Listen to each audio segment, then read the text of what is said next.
સુરતમાં વરસતા વરસાદમાં ટુ વ્હીલરની ડિક્કીમાંથી વિસ્કીની બોટલ કાઢી કાર ચાલકને આપતા યુવકનો વિડીયો સોશિયલ મીડિયામાં વાયરલ થયો હતો. ઘટના વનિતા વિશ્રામ વિસ્તારની હોય. ઉમરા પોલીસે આ મામલે ગુનો નોંધી બેની ધરપકડ કરી હતી. ઉલ્લેખનીય છે કે આ યુવક જ્યારે દારૂની ડિલિવરી કરતો હતો ત્યારે શૂટિંગ કરનાર યુવકે બોલાવ્યો તો કહ્યું હતું કે સોરી ભાઈ, બીજી વાર નહીં આવું. વિડીયો નાનપુરાના નામે વાયરલ થઈ ગયો હતો. મળતી વિગતો પ્રમાણે સોશિયલ મીડિયામાં એક વિડીયો વાયરલ થયો હતો જેમાં રેઇનકોટ પહેરેલો એક યુવક વરસતા વરસાદમાં પોતાના ટુ વ્હીલરની ડિક્કીમાંથી દારૂની બોટલો કાઢી નજીકમાં ઊભેલા ઇકો કારના ચાલકને આપતો વિડીયોમાં નજરે પડે છે.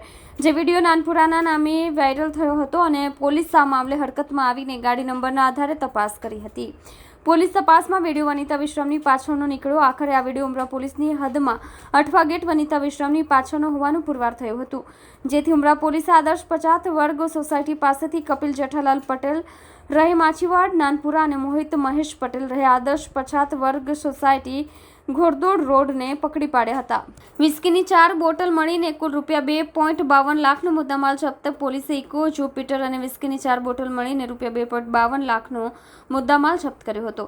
આરોપી સામે અઠવા લાઇન્સમાં 2 અને ઉમરામાં એક પ્રોહિબિશનનો ગુનો નોંધાઈ ચૂક્યો છે. આ વિડીયો વાયરલ થયો હતો જેમાં યુવકનો આ બાદ દારૂની ડિલિવરી કરતા ઝડપાઈ ગયો હતો. ત્યારબાદ વિડીયો બનાવનાર યુવકે બોલાવ્યો હતો, જેથી વિડીયો બનાવવામાં આવ્યો હોવાની જાણ થતાં તેણે સોરી કહીને બીજી વાર નહીં આવું તેવું જણાવ્યું હતું.